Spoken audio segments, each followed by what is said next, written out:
Salut à tous, c'est Dimi Sofri. Aujourd'hui, je vais vous présenter le fourgon 4 places. Vous êtes prêts? Vamos! Il y a quelques jours, je vous avais déjà présenté ce fourgon en Espagne à Salbris. Je vous l'avais présenté dans des conditions réelles, c'est-à-dire qu'il y avait un tas d'affaires dedans. Il y avait nos affaires, les poussettes des enfants, les sièges auto, donc c'était vachement rempli. Ce que j'ai voulu ici, c'est de refaire une vidéo avec un petit peu moins d'affaires à l'intérieur pour vous montrer le volume qu'il y a à l'intérieur de ce fourgon, mais aussi les petites modifications que j'ai apportées suite au retour de vacances. Comme vous le savez, ce que j'ai envie de faire dans ces fourgons, c'est avoir un maximum de place, d'avoir la possibilité de se mettre debout, de se doucher, de cuisiner, de s'asseoir pour manger, de dormir confortablement, c'est-à-dire ne pas avoir un lit trop petit, un lit de 140 sur 190 pour les 2 places adultes et 2 plus petits lits pour des enfants ou en tout cas des adultes un peu moins grands. C'est vraiment pour moi une priorité d'avoir un maximum de place dans le fourgon et d'avoir la possibilité de faire tout ce qu'on peut faire à peu près dans une maison. La première grande différence qu'il y a ici par rapport au fourgon précédent que je vous ai présenté, c'est que j'ai supprimé la cloison qu'il y a entre l'avant du véhicule et l'arrière du véhicule. On peut donc facilement passer de l'avant à l'arrière, mais évidemment on perd un peu en isolation et en discrétion par rapport à l'endroit où on se gare, puisqu'on voit plus facilement que le fourgon est aménagé par rapport aux autres véhicules où la paroi est toujours là. Comme vous avez pu le voir dans les vidéos précédentes, j'ai supprimé aussi la banquette 2 places pour la remplacer par un siège anglais, en tout cas un siège conducteur anglais, ce qui nous permet d'avoir 2 places à l'avant, un passage pour aller vers l'arrière, mais également les 2 places arrière que vous allez voir dans le fond. Ici, je suis donc à l'arrière du véhicule avec ici 2 places et des appuis-têtes que j'ai enlevés ici pour la vidéo, qui permet donc d'avoir nos 4 places assises pour rouler en toute sécurité. Comme je vous l'ai dit, ce que je veux moi dans le fourgon, c'est d'avoir le confort qu'on a à la maison, c'est-à-dire d'avoir minimum une douche, des WC et de quoi cuisiner avec un évier, un réservoir d'eau suffisamment grand pour pouvoir vraiment faire ce qu'on veut et où on veut, et ça évidemment c'est un petit peu le but d'un fourgon aménagé. Je me trouve ici donc dans la douche elle fait 60 sur 70 cm, donc c'est un bac de douche qui est quand même assez grand. En plus de ça, on a un renfoncement pour les WC et on a ici un petit miroir pour pouvoir se coiffer, se brosser les dents et faire en fait tout ce qu'on veut faire devant un miroir, se maquiller par exemple. Ici donc les WC, ce sont des toilettes sèches, ce qui permet d'être beaucoup plus autonome, ne pas devoir aller dans des aires de camping-car pour faire la vidange des WC. On retrouve ici derrière l'armoire un chauffe-eau au gaz instantané. Ça nous permet d'avoir de l'eau chaude, de se doucher tranquille, rapidement, puisque l'eau chaude instantanée arrive très vite au niveau du robinet. Je ne sais pas si vous êtes déjà parti en été en fourgon aménagé. Si vous allez par exemple dans le sud de l'Espagne, vous allez très rapidement avoir des températures incroyables. Et donc, l'idée c'est de pouvoir rafraîchir l'air. J'ai d'ailleurs préparé une vidéo à ce sujet que je vais bientôt vous poster. Et la solution ici, la plus optimale qu'on a trouvée, c'est ce que vous voyez là au-dessus, un lanterneau avec un ventilateur qui permet d'amener de l'air froid ou d'extraire l'air chaud. On a ici aussi un deuxième lanterneau qui va se trouver au-dessus du lit, je vous le montre après, ce qui va permettre aussi d'avoir un courant d'air le soir ou la journée pour rafraîchir un maximum le fourgon. En plus de la douche, des WC et des autres choses que je vais encore vous montrer, on a évidemment ici un évier avec des plaques de cuisson gaz qui permet de cuisiner où on veut, quand on veut et comme on veut. On a donc ici 2 grandes plaques de cuisson avec ici notre petit évier. Alors ici, je suis sur la banquette de nouveau et on a la possibilité évidemment d'avoir une table pour manger, une table où on peut se mettre ici à 3 derrière et un de l'autre côté. On peut donc manger à 4 à l'intérieur du fourgon sans souci.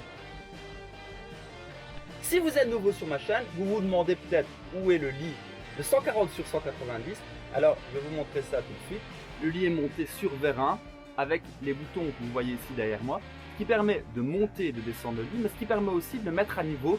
Je vous invite d'ailleurs à aller voir mes autres vidéos, vous allez voir que c'est vachement pratique. Et voici le grand lit très spacieux de 140 sur 190 qui peut donc monter et descendre.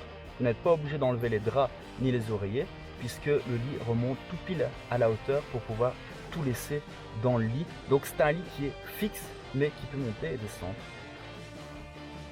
On a ici un autre lit qui se trouve derrière moi qui fait 80 sur 140, C'est un lit qui est plutôt destiné aux bébés ou aux petits-enfants, puisqu'il est forcément pas très haut. Il se trouve en fait juste au-dessus de la partie conducteur. Et voici ici le troisième lit, c'est en fait la banquette qui est convertible en lit. Elle peut accueillir 2 enfants ou un adulte puisqu'elle fait environ 180 sur 90 cm de large. Pour moi, un fourgon aménagé, c'est synonyme d'autonomie. Et l'autonomie, on l'a via un réservoir d'eau. Ici, on a un réservoir d'eau de 145 litres pour alimenter la douche et l'évier, mais aussi d'avoir de l'électricité en 12 volts pour recharger les téléphones, pour alimenter le ventilateur pour refroidir l'intérieur du fourgon, et également le frigo, ainsi que la pompe pour l'arrivée d'eau. Le fourgon est équipé de panneaux solaires sur le toit du véhicule et également de 4 batteries pour pouvoir faire fonctionner l'ensemble du système électrique. En parlant d'électricité, le fourgon est équipé de 4 vérins qui permettent de monter et descendre le lit, mais également d'un système d'éclairage LED avec 2 interrupteurs, un interrupteur ici devant et un interrupteur derrière, ce qui permet de pouvoir éteindre quand on est couché dans le lit sans devoir redescendre pour venir ici appuyer sur le bouton. Comme je vous ai dit, il faut une autonomie la plus importante possible, puisque l'idée c'est de ne pas devoir s'arrêter systématiquement pour prendre à manger, pour prendre une douche ou pour faire toutes les choses qu'on a l'habitude de faire chez soi.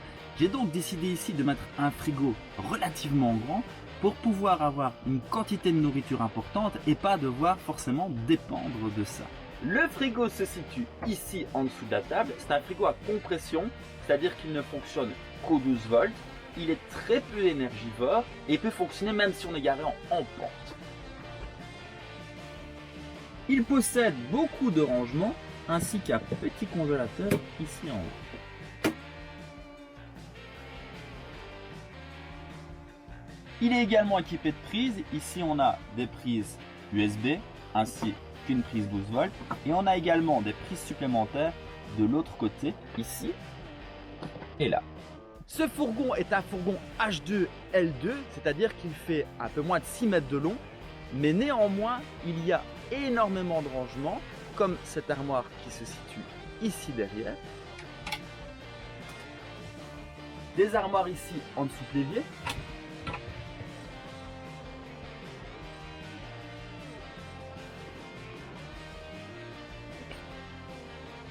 Avec des armoires là pour les vêtements.